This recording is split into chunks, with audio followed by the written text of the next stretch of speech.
नमस्कार बच्चों, आज हम पढ़ने वाले हैं पाठ 6 जिसका नाम है सल्तनत कालीन संस्कृति। संस्कृति के बारे में हम बताया था क्या क्या संस्कृति में क्या क्या आता है। खान पान आता है, पहनावा आता है, धर्म है, भाषा है। इन सब को मिलाकर हम क्या बोलते हैं? संस्कृति। किसी देश की संस्कृति हो सकती है, किसी राज्य की संस्कृति हो सकती है, किसी समाज की संस्कृति हो सकती है। ठीक, तो हमने इसमें देखा था सल्तनतकालीन प्रशासन के बारे में हमने पढ़ा था। केंद्रीय शासन, ये भी हमने देखा केंद्रीय शासन किस तरह से संचालित हो रहा था। फिर इसके हमने देखा प्रांतीय शासन।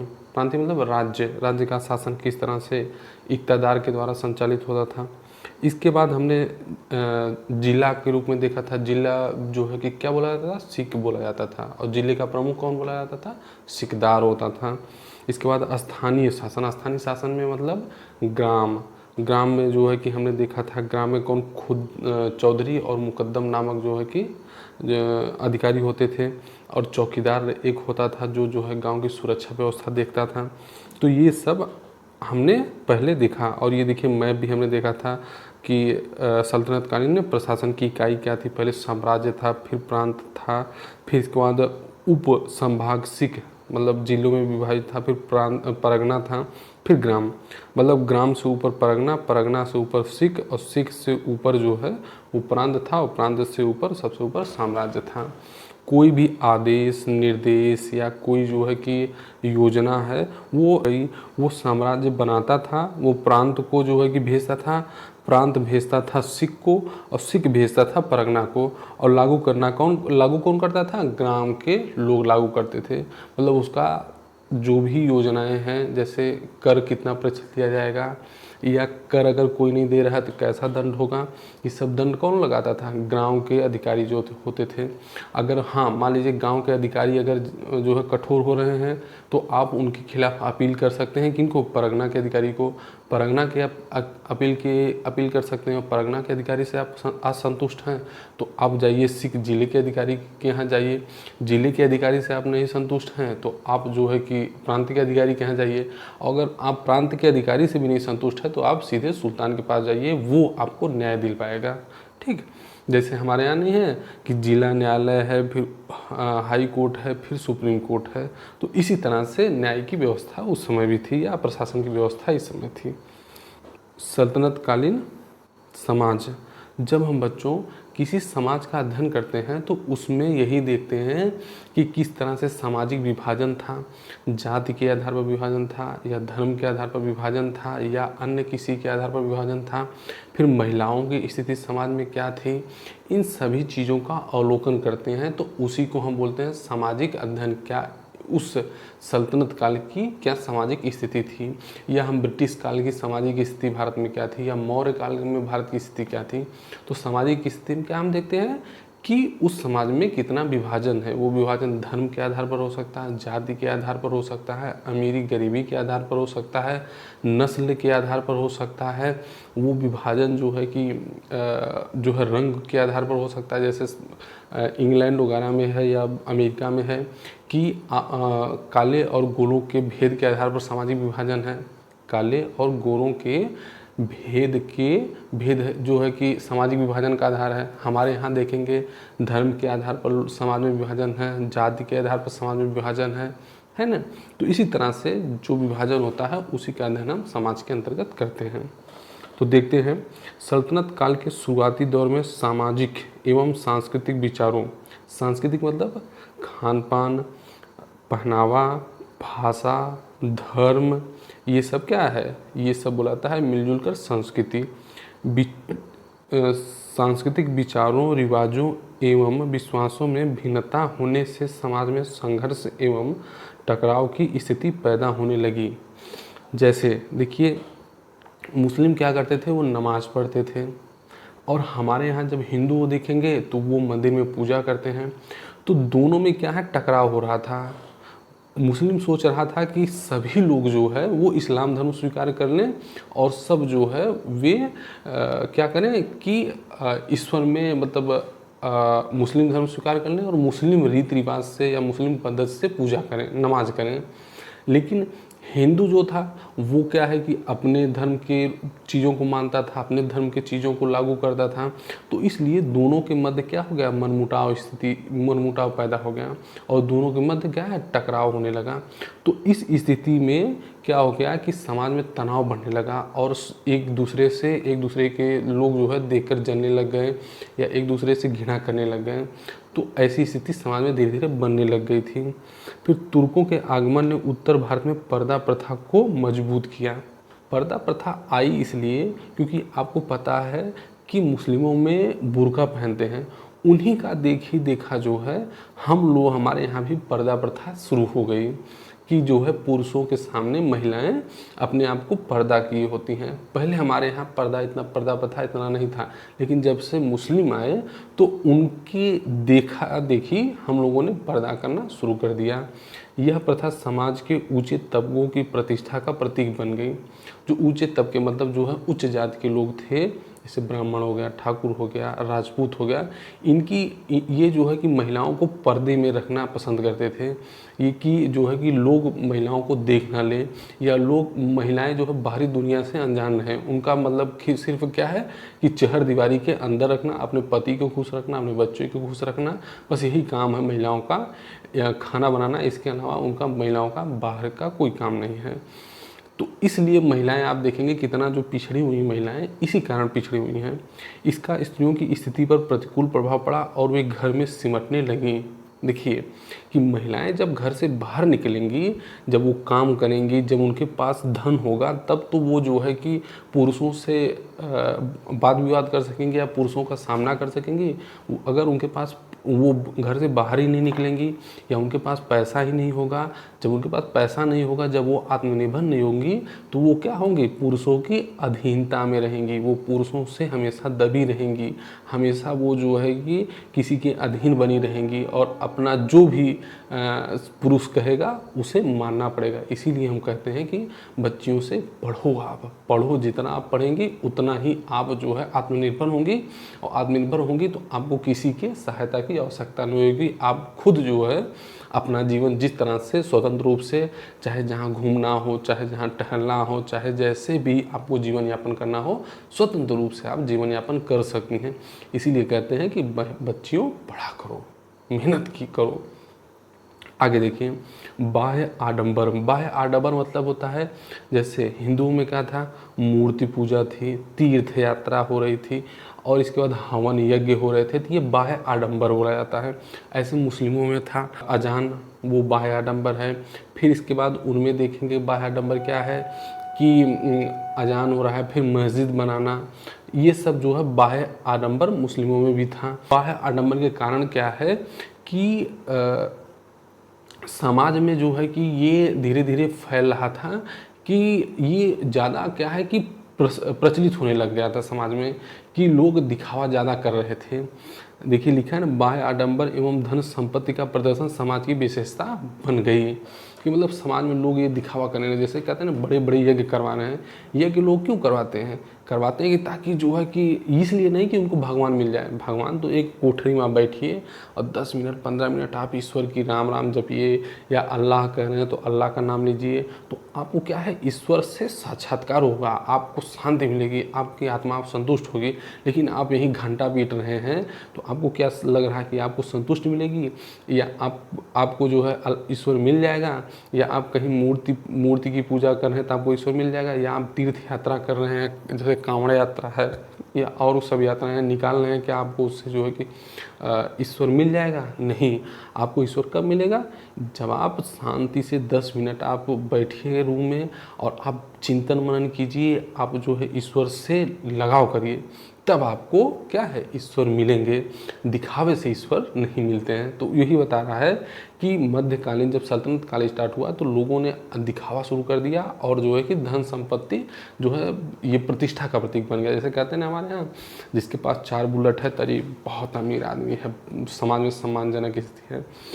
और दूसरी तरफ आप एक व्यक्ति है जिसके पास जो है कि एक साइकिल है या पैदल ही चल रहा है, तो उसका समाज में कोई सम्मान नहीं है, कोई प्रतिष्ठा नहीं है। जबकि वो हो सकता है कि सबसे ईमानदार व्यक्ति हो, सबसे जो है कि कर्तव्यनिष्ठ व्यक्ति हो, लेकिन उसकी कोई इज्जत नहीं है। इन सबसे समाज में तनाव बढ़ने लगा, जिससे जीवन के नैतिक मूल्यों का ह्रास होने लगा। नैतिक मूल्य मतलब कि जैसे लोगों की भलाई करना या लोगों के दुखों को बांटना या लोगों के प्रति संवेदना व्यक्त करना, ये सब धीरे धीरे क्या होगा, घटने लगा। अमीर जैसे कोई व्यक्ति अमीर हो गया है तो वो छोटे लोगों को हीन दृष्टि से देखना कि ये छोटे लोग हैं, इन्हें हटाओ सामने से। इनके प्रति कोई दया भाव नहीं था कि मतलब हम अमीर हो गए हैं तो इन्हें भी किसी तरह से धन दें या इनको सहायता करें। ये भावना धीरे धीरे क्या हो गया, ख़त्म होने लग गया। फिर लोगों में भाईचारा समाप्त होने लगा, क्योंकि बाह्य आडंबर जब होगा आपके यहाँ, जब आप दिखावा करेंगे तो भाईचारा धीरे धीरे समाप्त हो जाएगा। तो ये सब हो रहा था। लोग जीवन के यथार्थ से आँख चुराने लगे। यथार्थ मतलब होता है वास्तविकता से। वास्तविकता से जैसे अमीरी गरीबी से लोग आँख चुराने लग गए थे, गरीबी से आँख चुराने लग गए थे। तो इन सब चीज़ों से, या जो है कि जो कहते हैं ना कि आडंबर था, जो सत्य है उससे आँख चुराने लग गए थे। सत्य बोलने से, अहिंसा करने से, इन सब से लोग जो है कि दूर जाने लग गए थे। वो सोच रहे थे कि ये सब बेकार की चीज़ें हैं, लेकिन ये वास्तविकता थी। किंतु लोग बनावटी जीवन से थकने लगे थे। देखिए, ये भी कह रहा है कि मतलब लोग जो है यथार्थ से, अपनी यथार्थ मतलब सच्चाई से भाग रहे थे, कि सच्चाई से वो सामना नहीं करना चाह रहे थे। लेकिन फिर भी उन्हें ये पता था कि जो हम दिखावटीपन कर रहे हैं या जो दिखावटी कर रहे हैं वो क्या है, सही नहीं है। और लोग परेशान भी होने लग गए थे। जैसे यज्ञ करना, बड़े बड़े यज्ञ करने लग गए थे तो लोगों को संतुष्टि थोड़ी मिलती है यज्ञ करने से। जब आप बड़े यज्ञ करेंगे तो आपको संतुष्टि थोड़ी मिलती है। लेकिन जब आप 10 मिनट या आधा घंटा आप बैठ के एकांत में बैठ के ईश्वर में तल्लीन हो, ईश्वर से प्रेम करें, तो आपको संतुष्टि मिलेगी। आपका जो है कि दिमाग तेज होगा, आपकी जो है कि सोचने की क्षमता बढ़ेगी। अब आपको ईश्वर से क्या होगा, तादात्म्य होगा और साक्षात्कार होगा। तो इसीलिए जो है कि लोग फिर जो है कि क्या होगा कि इन सब चीज़ों की ओर बढ़ने लगे, आडंबर को या धन संपत्ति को छोड़ने लग गए। उन्हें एक ऐसे वातावरण की आवश्यकता हुई जिसमें सामाजिक जीवन के नैतिक मूल्यों को बचाया जा सके। मतलब उनको लगने लगा कि यार हम सब तो गलत कर रहे हैं, मूर्ति पूजा कर रहे हैं, गलत कर रहे हैं, तीर्थ यात्रा कर रहे हैं, गलत कर रहे हैं, हम घंटा पीट रहे हैं या अजान कर रहे हैं, वो गलत कर रहे हैं, हम मस्जिद बनवा रहे हैं, वो गलत कर रहे हैं। हमें क्या है कि लोगों की भलाई करनी चाहिए, अधिक से अधिक लोगों की भलाई करें, लोगों की सहायता करें, लोगों के प्रति जो बीमार हैं उनको जो है कि दवा की व्यवस्था करवाई जाए, या बूढ़े हैं, वृद्ध हैं तो उनकी सहायता की जाए, या अपाहिजों की सहायता की जाए। तो लोग अब इस तरफ बढ़ने लग गए। फिर जो समाज में तनाव था हिंदू मुस्लिम का, वो धीरे धीरे लोग सोच रहे थे कि नहीं, ये भी आदमी है और हम भी आदमी हैं, ये भी ईश्वर की संतान है और हम भी ईश्वर की संतान है। तो लोगों में क्या है, मतभेद जो है वो दूर होने लग गया। इसी समय भक्तों और सूफी संतों का पदार्पण हुआ। अच्छा, ये सब चीज़ें कौन लेके आ रहा है, वो भक्ति जो भक्त संत थे, जिसमें कबीरदास थे, गुरु नानक थे, फिर इसके बाद रैदास थे। ये सब इन बातों को लेकर आ रहे थे कि नहीं, आप जो है कि वास्तविकता की तरफ जाइए, ये सब जो है कि आडंबर है।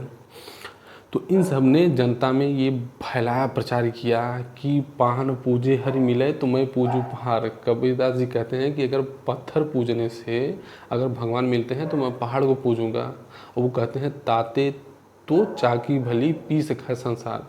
और इस तुम्हारे इसी ईश्वर से तो बेहतर है कि वह चाकी भी पत्थर की होती है ना, कि जिसे पीस कर पूरा संसार खाता है।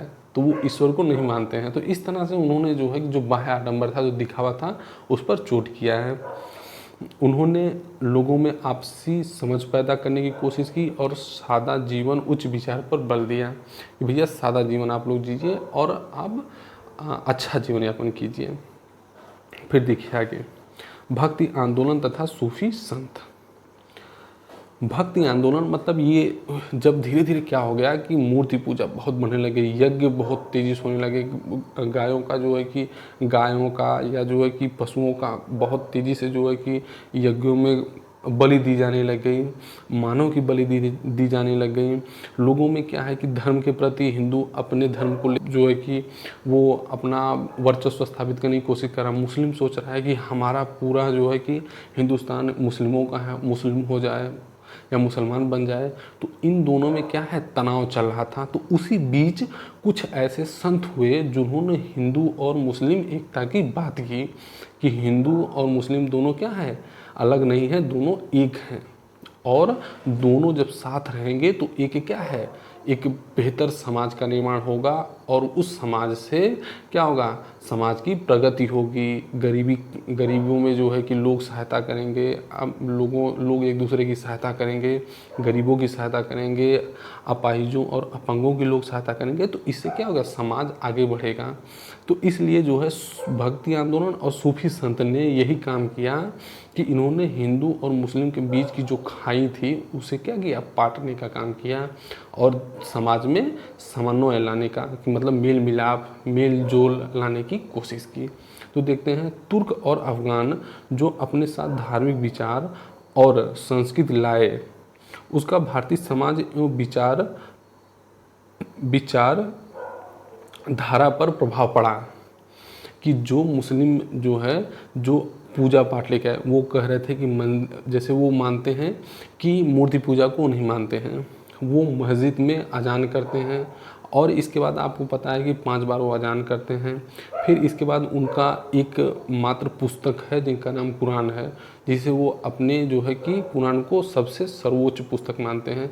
यह सर्वोच्च क्या है, ईश्वर के द्वारा लिखी गई है, और जो उसमें जो है कुरान में जो उल्लेखित किया गया है या जो बताया गया है वही क्या है, हर मुस्लिम को पालन करना, उसके लिए धर्म के अनुकूल काम करना है।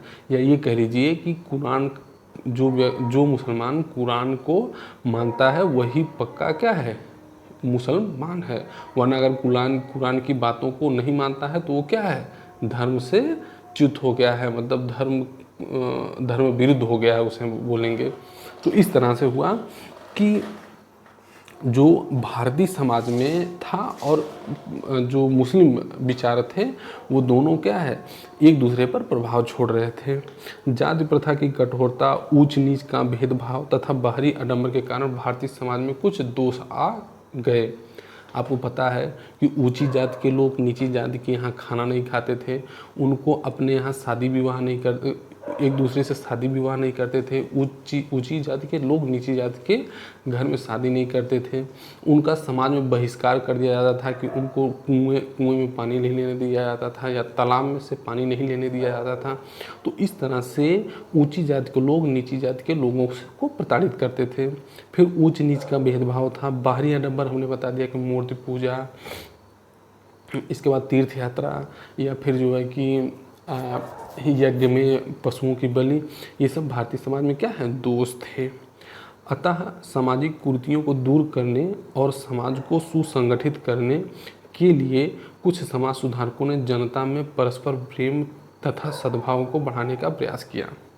अब आप बताइए कि जहाँ एक दूसरे के मारने काटने की नौबत आ गई हो तो वहाँ क्या हो सकता है कि आप प्रेम की बात करिए, या आप कहिए कि भैया हाँ चलिए आप जिस तरह से जीवन जी रहे हैं वैसा जीजिए, हम जिस तरह से जीवन जी रहे हैं उस तरह से जिएंगे।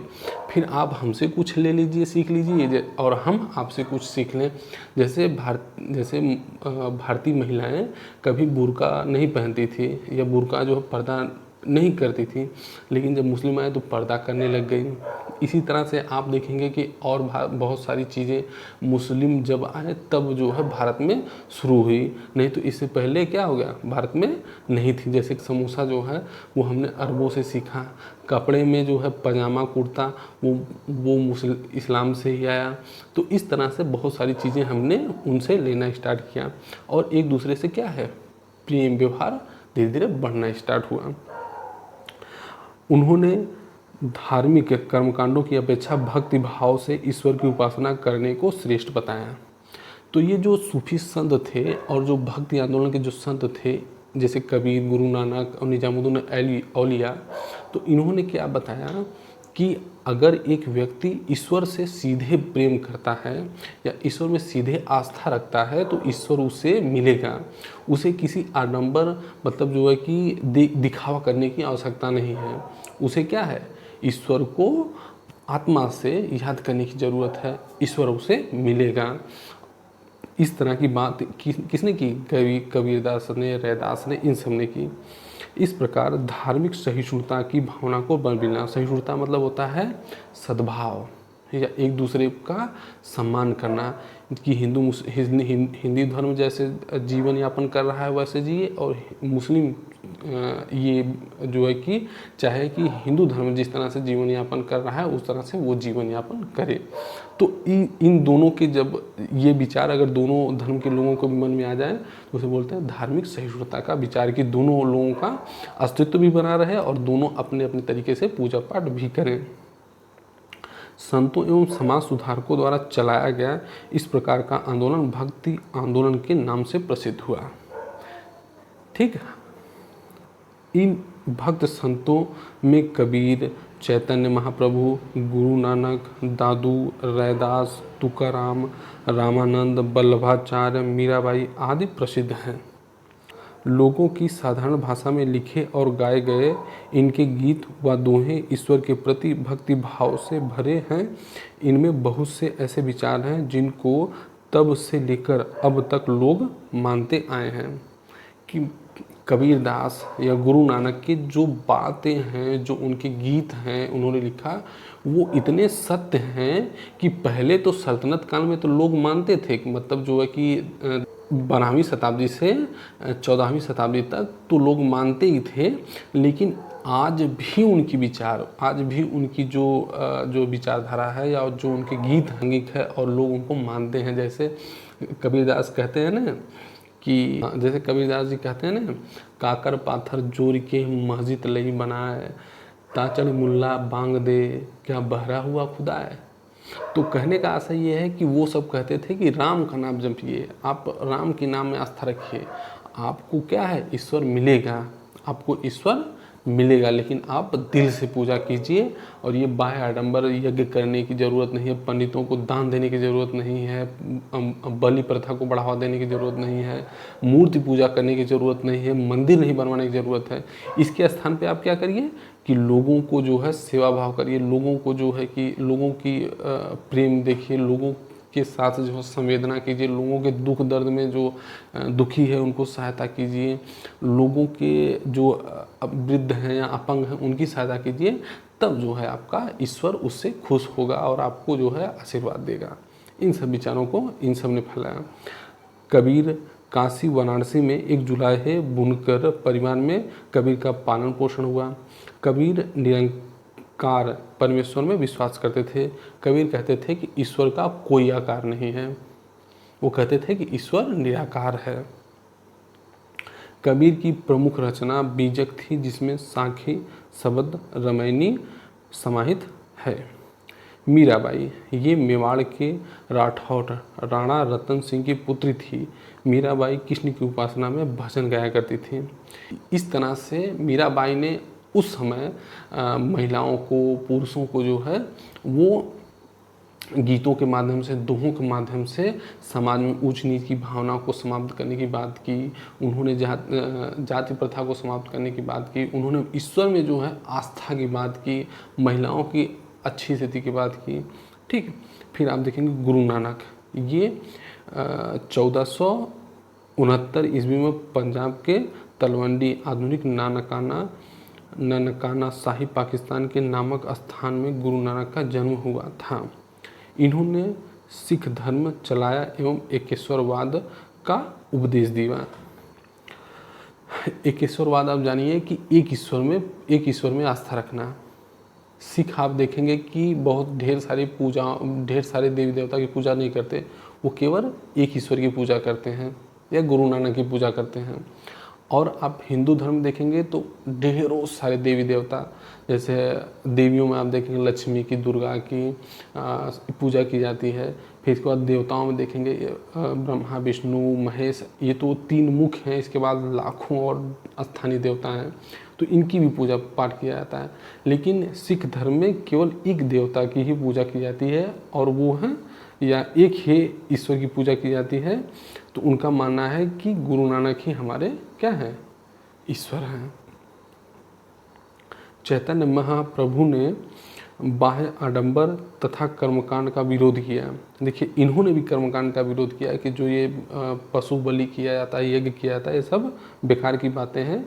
सीधे सीधे क्या है, ईश्वर की आस्था करिए, ईश्वर से प्रेम करिए।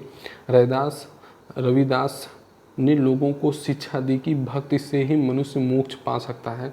कि कोई व्यक्ति अगर भक्ति कर रहा है तो वो मोक्ष प्राप्त कर सकता है। अगर वो सच्चे मार्ग पर चल रहा है, सच्चे दिल से वो ईश्वर की पूजा कर रहा है, तो वो मोक्ष प्राप्त कर सकता है। रामानंद ने शुद्ध आचरण एवं भक्ति पर विशेष बल दिया कि भाई आपका आचरण शुद्ध होना चाहिए। आप अहिंसा नहीं करेंगे, आप असत्य नहीं सत्य बोलेंगे, आप अहिंसा नहीं करेंगे, आप सत्य बोलेंगे, आपकी बाड़ी में मिठास होनी चाहिए। ये सब बातें अगर आप में है तो आप क्या होगा, आपको अपने आप से ही आप ईश्वर से प्रेम करने लग जाएंगे या ईश्वर से आपका सत्कार हो जाएगा। दादू तुकाराम जैसे संतों ने भी अपने विचार द्वारा भक्ति आंदोलन को गति प्रदान की।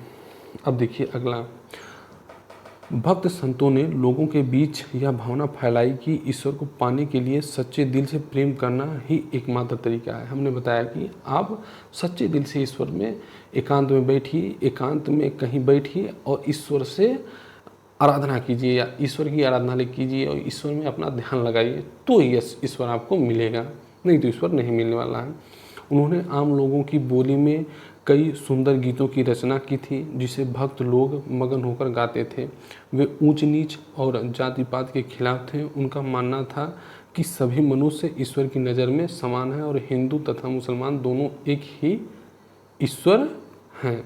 तो मतलब कहने का आशय ये है कि वो ऊंच नीच मतलब जो है कि जो ऊंची जाति के लोग और नीची जाति के लोगों में भेद करते थे, उनको वो नहीं मानते थे। उनका मानना था कि हिंदू मुस्लिम क्या हैं, दोनों एक हैं और दोनों क्या हैं, ईश्वर के संतान हैं, इन्हें ईश्वर ने जन्म दिया हुआ है। तो कहते थे कि जब ईश्वर ने हमें जन्म दिया है और हमारा भगवान कौन है, ईश्वर है, तो हम सभी क्या हैं, समान हैं और सभी ईश्वर के बंदे हैं। ईश्वर को पाने का रास्ता भी एक समान है। भले से सब अलग अलग पूजा करते हैं, कोई जो है कि मोक्ष प्राप्त करता है, तो जो है कि मुस्लिमों में आप देखेंगे हज यात्रा करते हैं कि ताकि हम जो है कि मोक्ष को प्राप्त हो सके। तो अलग अलग तरीके हैं। कोई तीर्थ यात्रा करता है तो कोई गंगा में स्नान कर लेता है, तो कोई कहीं कुछ कर लेता है, कहता है कि हमको मोक्ष मिल जाए। तो ऐसा कुछ नहीं होता है। सब जो है कि लोगों को सिर्फ ये बाह्य आडंबर है। और मोक्ष कैसे मिलेगा, जब आप 1 घंटा 2 घंटा या दिन भर आप बैठ के ईश्वर में अपना जो है दिल लगाएंगे, अपने आस्था व्यक्त करेंगे, ईश्वर से आप प्रेम करेंगे, तब आपको जो है मोक्ष की प्राप्ति होगी। इन्हीं भक्त संतों की तरह कई मुसलमान संत भी थे जो सूफी संत कहलाए। मतलब हिंदू संत तो थे ही, लेकिन कुछ मुस्लिम संत भी थे। इन संतों में अजमेर के ख्वाजा मोइनुद्दीन चिश्ती, आज भी आपको जाएंगे अजमेर में तो ख्वाजा मोइनुद्दीन चिश्ती की दरगाह है, जहाँ हिंदू और मुस्लिम दोनों ही जो है कि पूजा करने के लिए जाते हैं। और वहाँ पर जो कुछ मांगते हैं तो बताया जाता है कि मनोकामना भी पूरी हो जाती है। दिल्ली के हजरत निजामुद्दीन औलिया, पंजाब के बाबा फरीद बहुत जाने माने सूफी संत थे। कि माना जाता था कि ये क्या है कि समाज में सद्भावना लाने के लिए, कि समाज में जो है ऊंच नीच की और हिंदू मुस्लिम की जो खाई है वो पट जाए और लोग क्या है सब समान भाईचारे के साथ रहें, सब में प्रेम रहे, सब ईश्वर के बंदे हैं। तो इसलिए जो है सब में सब समानता में रहे, सब में भाईचारा रहे, दीन दुखी जो हैं उनकी सहायता की जाए। तो ये सब इन सब विचारों को क्या समाज में फैलाते थे। भक्त संतों और सूफी संतों के विचार आपस में बहुत मिलते जुलते थे। सूफियों ने इस बात पर जोर दिया कि सच्चे दिल से अल्लाह को प्रेम करना और अपने बुरे कामों का पर पश्चाताप करना अल्लाह को पाने का सही तरीका है। देखिए कितना बढ़िया बात कर रहा है कि अगर आप सच्चे दिल से अल्लाह को प्रेम करते हैं तो आपको ईश्वर मिल जाएगा। और दूसरी चीज़, अगर आप कोई बुरा काम करते हैं और ये पश्चाताप करते हैं कि हमने ये गलत कर लिया, ऐसे चोरी कर रहे हैं आप, जो अनबूझकर चोरी कर रहे हैं या मजबूरी में कर रहे हैं, और लेकिन आपने पश्चाताप किया कि यार हमने चोरी किया है, ये गलत किया है, तो आप ये समझ लीजिए कि आप आपको अल्लाह पनाह देगा या भगवान आपको पनाह देगा और आपको जो है उससे आपका संपर्क होगा, या आप कह लीजिए कि उससे आपकी जो साधना होगी वो और बढ़ेगी, कि मतलब हमने गलत किया और उसे इस क्या है कबूल भी किया। ये कहते हैं ना कि हम अगर गलत कर रहे हैं और उसे कबूल है कि नहीं हमने गलत किया और ये गलत हुआ, तो क्या होता है कि आपका दोष माफ़ कर दिया जाता है कि भाई आपने कबूल लिया, ये बहुत बड़ी बात है। सूफी मत के अनुयायी एक ईश्वर पे विश्वास करते थे। सूफी मत भी एक ईश्वर में विश्वास कर रहे हैं और सिख धर्म भी एक ईश्वर में विश्वास करता है कि भाई हमारा एक ही ईश्वर है। इस्लाम भी बोलता है कि हमारा एक ही ईश्वर है। शांति, अहिंसा एवं सहिष्णुता एवं मानव प्रेम के प्रति प्रेम की भावना में ही उनका अटूट विश्वास था। वो कहते थे शांतिपूर्ण समाज हो, युद्ध ना हो, झगड़ा लड़ाई ना हो, ये सब ना हो। सहिष्णुता मतलब आपका धर्म भी फले फूले और हमारा धर्म भी फले फूले। मानवता के प्रति प्रेम, कि मानवता मतलब जो है कि गरीबों का कल्याण करना, जो भूखे असहाय हैं उनकी सहायता करना, जो मरीज हैं उनकी सहायता करना, ये अगर आप कर रहे हैं तो आपको ईश्वर मिलेंगे ही मिलेंगे। और इससे ईश्वर भी मिलेंगे और आपके समाज में क्या है, भाईचारा भी बढ़ेगा, समानता भी बढ़ेगी। सूफी संतों से हिंदू और मुसलमान दोनों ही अत्यधिक प्रभावित थे। मतलब सूफी संत जो थे उससे हिंदू लोग भी बहुत प्रभावित थे और मुस्लिम भी प्रभावित थे। यही कारण है कि आप देखेंगे कि निजामुद्दीन औलिया की दरगाह पर मुस्लिम ही नहीं बल्कि कौन भी जाता है, हिंदू भी खूब बड़ी संख्या में जाते हैं वहाँ पर।